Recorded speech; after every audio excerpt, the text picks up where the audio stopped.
नूतन जलधर रुचये गोपवधूटी दुकूल चौराय तस्मै कृष्णाय नमः संसार महीरुहस्य बीजाय। ये मंगलाचरण हुआ। अब कह रहे हैं, राम रुद्र दीजिए, अब कह रहे हैं विघ्न विघाताय कृतं मंगलम शिष्य शिक्षायै निबध्नाति नूतनेति। ठीक है, ये बताया विघ्न विघाताय कृतं मंगलम। विघाताय पद में वि और घात ये दो अंश हैं। वि घात, पहला क्या है? उपसर्ग है, और दूसरा क्या है? प्रातिपदिक है। ठीक है, तो प्रातिपदिक जो होता है वह दूसरा जो प्रातिपदिक है उसकी स्वार्थवाचकता समस्त शास्त्रकारों के मत से निश्चित है, किंतु उपसर्ग में कुछ लोग वाचकता मानते हैं, कुछ लोग द्योतकता मानते हैं। द्योतकतावादी के पक्ष में तो कोई दोष नहीं है, उपसर्गाः द्योतकाः, लेकिन वाचकतावादी के पक्ष में घात इस प्रातिपदिक का अर्थ ही उत्पत्ति वाले पदार्थ का अभाव होने से वी पद व्यर्थ हो जाता है। ठीक है, तथापि शास्त्रकारों का यह संकेत है कि जहाँ विशिष्टवाचक पद के समीप विशेषणवाचक पद होता है वहाँ विशिष्टवाचक पद में विशेष मात्र की वाचकता होती है। जैसे महाकवि कालिदास का प्रयोग है, सकीचकैः मारुतपूर्ण रंध्रैः कीचका वेणवस्ते स्यूर्ये स्वनंत नीलोद्धताः। इस अमरकोश के प्रमाण के अनुसार जो वायु से पूर्ण होकर शब्द करने वाले बांस होते हैं उसे क्या कहते हैं? कीचक कहते हैं। तब मारुत पूर्ण रंध्रत्व को कीचक का विशेषण बना करके रखना व्यर्थ हुआ, हुआ कि नहीं? इस पर समाधान क्या हुआ कि जहाँ पर विशिष्टवाचक पद को यहाँ पर विशेष मात्र का वाचक समझना चाहिए, अर्थात कीचक पद का अर्थ बांस मात्र अर्थ करना होगा और मारुत पूर्ण रंध्रैः पद का अर्थ पवन से भरकर शब्द करने वाले वंशी, ऐसा अर्थ करना पड़ेगा। तो ऐसा अर्थ करने से विशेषण देना व्यर्थ नहीं होगा। उसी प्रकार केवल घात पदार्थ का अर्थ होगा अभाव मात्र, और वी ऐसा विशेषण लगने से विघात का अर्थ होगा उत्पत्ति वाले का अभाव, ऐसा अर्थ होगा। क्या होगा? उत्पत्ति वाले का अभाव। अतः वाचक पक्ष में भी कोई दोष नहीं होगा। तो उपसर्ग द्योतकतावादी भी स्वीकार कर लेंगे, वाचकतावादियों के पक्ष में भी विघात पद से कोई दिक्कत नहीं है।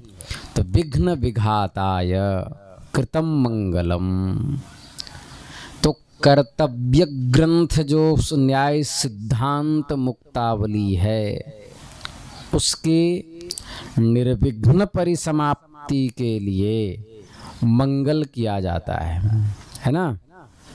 निर्विघ्न परिसमाप्ति के लिए मंगल किया जाता है। ठीक है, किंतु ग्रंथ के आरंभ में मंगल लिखने का प्रयोजन क्या है? बोल करके मंगलाचरण कर दिए होते, लिखने की क्या आवश्यकता थी?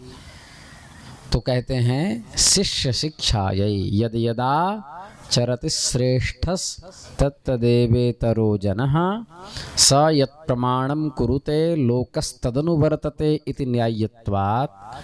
गीता के इस न्याय से श्रेष्ठ पुरुष जो आचरण करते हैं, निकृष्ट पुरुष भी उसी आचरण का अनुसंधान अपने जीवन में करते हैं, उसी प्रकार यदि बोल करके विश्वनाथ तर्क पंचानन मंगलाचरण करते तो भविष्य में उनके शिष्य प्रशिष्य तक ये ज्ञान पहुंच नहीं पाता कि गुरुदेव ने मंगलाचरण किया था। और लिख करके कर दिया तो ये अत्यंत प्रामाणिक हो गया कि गुरु जी ने मंगलाचरण लिख कर किया तो हमें भी करना चाहिए। जैसे महाभारतकार कहते हैं, नारायणं नमस्कृत्य नरं चैव नरोत्तमं देवीं सरस्वतीं व्यासं ततो जयमुदीरयेत्। ये श्लोक यहीं का है, यहाँ से ही सब जगह कॉपी हुआ है। कैसे यहाँ का है? ततो जयमुदीरयेत्, ततो जयम उदीरयेत्, जय संहिताम उदीरयेत्। समझे? नारायण को नमस्कार करके और नरों में श्रेष्ठ नर जो अर्जुन हैं उनको नमस्कार करके, देवी सरस्वती को, भगवान व्यास को प्रणाम करके, ततः उसके बाद जयम जय संहिताम महाभारतम उदीरयेत्। समझ गए? ये वहीं से है। तो लोग जय का अर्थ कर लेते हैं, तब जय बोलना चाहिए, मतलब ग्रंथ प्रारंभ करना चाहिए। जय उत्कर्ष, ग्रंथ का उत्कर्ष करना चाहिए। पर जय का अर्थ वहाँ जय संहिता ज़्यादा उपयुक्त है, अन्य जगह ऐसे लग जाएगा। ठीक है? तो सब जगह मंगलाचरण है ना? जहाँ भी ग्रंथ देखो, धर्म क्षेत्रे कुरुक्षेत्रे, तो धर्म शब्द वहाँ मंगलाचरण है गीता में। धर्म भगवान का ही तो नाम है, भगवान के नाम से करते हैं प्रारंभ। ठीक है? वागर्था विव संपृक्तौ वागर्थ प्रतिपत्तये जगतः पितरौ वंदे पार्वती परमेश्वरौ, वहाँ भी मंगलाचरण है। वृद्धिरादैच, वृद्धि भी मंगलाचरण है। कहाँ नहीं मंगलाचरण है कि नहीं? तातस्य तर्क सरसीरुह काननेषु रामेश्वरस्य तरणेश्चरणो प्रणम्य श्री राम रुद्र सुकृति कृतिनाम हिताय लीलावशात किमपि कौतुकमातनोति। है ना? कहाँ का है ये? राम रुद्री का। ठीक है? और उधर फिर वो मंगलाचरण करेंगे दिनकरीकार।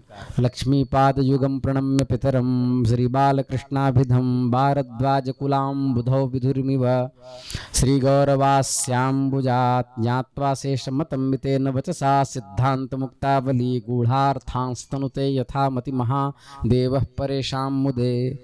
तो सब ऐसे मंगलाचरण करते हैं। ठीक है? मंगलाचरण तो बुद्धिमान पुरुषों की शास्त्रों में प्रवृत्ति उसके अनुबंधों को जाने बिना नहीं होती। 4 प्रकार के अनुबंध होते हैं। संबंधश्चाधिकारी च विषयश्च प्रयोजनम शास्त्रादौ तेन वक्तव्यः बिनानुबंधम ग्रंथादौ मंगलम नैव सश्यते। ठीक है? ये 4 जो अनुबंध है उसके बिना मंगल प्रारंभ नहीं करना चाहिए। ठीक है? पहला अभिधेय, दूसरा विषय, तीसरा प्रयोजन और चौथा संबंध। संबंध अधिकारी, विषय और प्रयोजन। विषय को अभिधेय कहते हैं। ठीक है? अधिकारी, संबंध, प्रयोजन। ये जाने बिना किसी शास्त्र में किसी की प्रवृत्ति नहीं होती। ठीक है? तो अनुबंध किसे कहते हैं? अनुबंधत्वम नाम ग्रंथ प्रवृत्ति प्रयोजक ज्ञान विषयत्वम। अनुबंध का अर्थ क्या हुआ? अनुबंधत्वम ग्रंथ प्रवृत्ति प्रयोजक ज्ञान विषयत्वम। ठीक है? अनुबंधत्वम, अनुबंध किसे कहते हैं? ग्रंथ में प्रवृत्त होने के लिए जो प्रयोजक ज्ञान का विषय है वह क्या है? अनुबंध है। अनुबंध पद की व्युत्पत्ति क्या है? पुरुषम अनुबध्नाति स्वज्ञानेन प्रेरयति इति अनुबंधः। ठीक है? तो शास्त्र के संबंध, शास्त्र का प्रयोजन जान करके ही श्रोताओं को शास्त्रों को सुनने में प्रवृत्ति होती है। तो पहला हुआ विषय, विषय और विषय दोनों में अंतर है, ये काव्य प्रकाश में क्लियर किया है। तो विषय, विषय किसे कहते हैं? अभिधेय। विषय मतलब अभिधेय, सब्जेक्ट, ठीक है। तो शास्त्रज प्रमा निवर्त्या ज्ञान गोचरो भिधेयः, या शास्त्रज प्रमा निवर्त्या ज्ञान गोचरो भिधेयत्वम। समझ गए? मतलब क्या कहा कि अभिधेय किसे कहा? तो शास्त्रजप अभिधेयत्वम नाम शास्त्रजप प्रमा निवर्त्या ज्ञान गोचरत्वम अभिधेयत्वम। जिस शास्त्रजन्य, शास्त्र से उत्पन्न प्रमा ज्ञान से निवृत्त होने योग्य अज्ञान का जो पदार्थ विषय होता है, वह पदार्थ उस शास्त्र का अभिधेय समझा जाता है। फिर से समझो कि जिस शास्त्र से उत्पन्न प्रमा ज्ञान, उस ज्ञान से निवृत्त होने योग्य जो अज्ञान, उस अज्ञान का जो पदार्थ विषय होता है, वही पदार्थ उस शास्त्र का अभिधेय समझा जाता है। जैसे न्याय सिद्धांत मुक्तावली, इसके अध्ययन के पूर्व जैसे लिखा है पदार्थाः सप्त ते च द्रव्यगुण कर्म सामान्य विशेष समवाया भावाः द्रव्याणि नव तानि च पृथिव्यप्तेजो वायवाकाश काल दिगात्म मनांसि गुणाश्चतुर्विंशतिः ते च रूप रस गंध स्पर्श संख्या परिमाण पृथक्त्व संयोग विभाग परत्वा परत्व गुरुत्व द्रवत्व स्नेह शब्द बुद्धि सुख दुखेच्छा द्वेष प्रयत्न धर्मा धर्म संस्काराः कर्माणि पंचतानि च उत्क्षेपणा पक्षेपणा कुंचन प्रसारण गमनानि सामान्यं द्विधं परम परंचेति विशेषाः अनंताः समवायः एक एव अभावश्चतुर्विधः ते च प्रागभाव प्रध्वंसाभावात्यंताभावान्योन्याभावाः। तो ये सब जो पदार्थ हैं, न्याय सिद्धांत मुक्तावली के अध्ययन से पूर्व द्रव्य गुण कर्म सामान्य विशेष समवाय अभाव आदि पदार्थों के ज्ञान का अभाव रहता है, पदार्थों का अज्ञान रहता है, और वह अज्ञान न्याय सिद्धांत मुक्तावली के अध्ययन जनित यथार्थक ज्ञान से निवृत्त हो जाता है। तो अतः द्रव्यादि पदार्थ इस न्याय सिद्धांत मुक्तावली के अभिधेय हुए। क्या हुए? समझ में आया? तो इसलिए कहा शास्त्रज प्रमाण निवर्त्या ज्ञान गोचरत्वम अभिधेयत्वम, मतलब जिस शास्त्रजन्य प्रमा ज्ञान से न्याय सिद्धांत मुक्तावली रूपी शास्त्र के से उत्पन्न जो यथार्थक ज्ञान, वह हुआ प्रमा ज्ञान, उससे जो निवृत्त हो जाता है, जो अज्ञान का जो पदार्थ विषय होता है, जो निवृत्त होना है जिसको, वह अज्ञान पदार्थ कौन सा है? तो मुक्तावली के अध्ययन से पूर्व द्रव्यादि जो हैं, द्रव्य गुण कर्म सामान्य विशेष समवाय और अभाव, इनका अज्ञान रहता है। इस अज्ञान की निवृत्ति न्याय सिद्धांत मुक्तावली शास्त्र के अध्ययन से होती है। तो न्याय सिद्धांत मुक्तावली के अध्ययन जनित यथार्थक ज्ञान से निवृत्त जो होता है द्रव्यादि का प्राक जो अज्ञान था, उस अज्ञान की निवृत्ति होती है अध्ययन से प्राक जो अज्ञान था। अतः द्रव्यादि पदार्थ इस न्याय सिद्धांत मुक्तावली के अभिधेय हुए। क्लियर है? हाँ। आगे आता है तो चार है ना, अभिधेय, प्रयोजन, संबंध और अधिकारी। प्रयोजन क्या है? यम अर्थम अधिकृत्य प्रवर्तते तत्प्रयोजनम। मनुष्य जिस पदार्थ की प्राप्ति के उद्देश्य से उसके साधन में प्रवृत्त होता है, उसे प्रयोजन कहते हैं। ठीक है। तो प्रयोजन क्या है यहाँ? पदार्थक ज्ञान, यही ना प्रयोजन है। अधिकारी किसे कहते हैं? द्विविध प्रयोजन प्राप्ति कामोधिकारी। दूसरा अर्थ है तज्जिज्ञासु अधिकारी। मुख्य अथवा गौण किसी भी प्रयोजन की कामना वाला पुरुष इसका अधिकारी होता है। प्रयोजन है मोक्ष।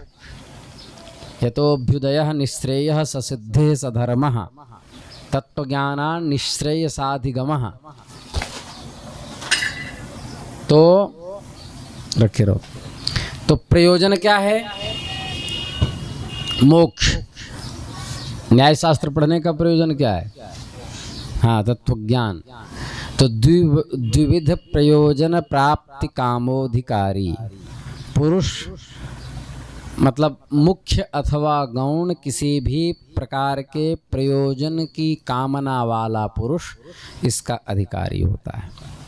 फिर आता है संबंध। संबंध को अंग्रेजी में कहते हैं रिलेशन। यहाँ संबंध क्या है? संबंधस त्वनेक विधः बताए थे ना। हाँ, कौन कौन संबंध? तो कहेंगे अधिकारी विचारयोः कर्तव्य भावः संबंधः। एक संबंध अभिधेय शास्त्रयोः प्रतिपाद्य प्रतिपादक भावः संबंधः। ये कहाँ मिलेगा आपको? न्याय कोश में, हमने वहाँ से बताया है। ठीक है। तीसरा संबंध पदार्थ तत्वज्ञान शास्त्रयोः जन्य जनक भावः संबंधः। निःश्रेयस शास्त्रयोः प्रयोज्य प्रयोजक भावः संबंधः तथा निःश्रेयस पदार्थ तत्वज्ञानयोः प्रयोज्य प्रयोजक भावः संबंधः। निःश्रेयसाधिकरणोः प्राप्य प्रापक भावः संबंधः। एक कौन बच गया? द्रव्यादि पदार्थ तत्वज्ञानयोः विषय विषयी भावः संबंधः। तो संबंध अनेक प्रकार के होते हैं। अभिधेय और शास्त्र का आपस में प्रतिपाद्य प्रतिपादक भाव संबंध है। अभिधेय क्या है? द्रव्य गुण कर्म सामान्य विशेष समवाय अभाव, ये द्रव्यादि अभिधेय प्रतिपाद्य हैं और मुक्तावली प्रतिपादिका। पदार्थ तत्वज्ञान तथा ग्रंथ का आपस में जन्य जनक भाव संबंध है। यहाँ पर पदार्थ तत्वज्ञान जन्य है और यह ग्रंथ उसका जनक है। निःश्रेयस और शास्त्र का प्रयोज्य प्रयोजक भाव संबंध है। तो निःश्रेयस प्रयोज्य है और ग्रंथ उसका प्रयोजक है। इसी प्रकार निःश्रेयस और पदार्थ तत्वज्ञान का प्रयोज्य प्रयोजक भाव संबंध है। निःश्रेयस प्रयोज्य है और पदार्थ तत्वज्ञान उसका प्रयोजक है। द्रव्यादि पदार्थ तथा तत्वज्ञान का विषय विषयी भाव संबंध है। तो द्रव्यादि पदार्थ विषय हुए, तत्वज्ञान विषयी हुए। निःश्रेयस रूप फल तथा अधिकारी का प्राप्य प्रापक भाव संबंध है। फल हुआ प्राप्य, अधिकारी हुआ प्रापक। कर्तृ कर्तव्य भाव संबंध किसका है? अधिकारी और विचार का। अधिकारी हुआ कर्ता और विचार हुआ कर्तव्य, दोनों के मध्य कर्तृ कर्तव्य भाव संबंध है। ठीक है। अब देखो, तो इस प्रकार से अनुबंध चतुष्टय का ज्ञान हो गया, है ना। मंगलाचरण क्यों करना चाहिए? तो महर्षि पतंजलि व्याकरण महाभाष्य में लिखते हैं, मंगलादीनि मंगल मध्यानि मंगलांतानि च शास्त्राणि प्रथन्ते वीर पुरुषाण्यायुष्मत् पुरुषाण्यध्येतारश्च वृद्धिर्युक्ता यथा स्युः। मतलब ग्रंथ के आदि में, ग्रंथ के मध्य में, ग्रंथ के अंत में मंगल करने से, मंगलाचरण करने से नहीं, देवकी नंदन जी कहते हैं राधे राधे बोलना पड़ेगा। तो मंगलाचरण करने से क्या होता है? विघ्न की निवृत्ति, और उस ग्रंथ को पढ़ने वाले लोगों में वीरता आती है, पूर्णता आती है, वे दीर्घायु और बुद्धिमान होते हैं। तो मंगलाचरण 3 प्रकार का, आशीर नमस्क्रिया वस्तु निर्देशो वापि तन्मुखम, आशीर्वादात्मक, नमस्कारात्मक और वस्तु निर्देशात्मक।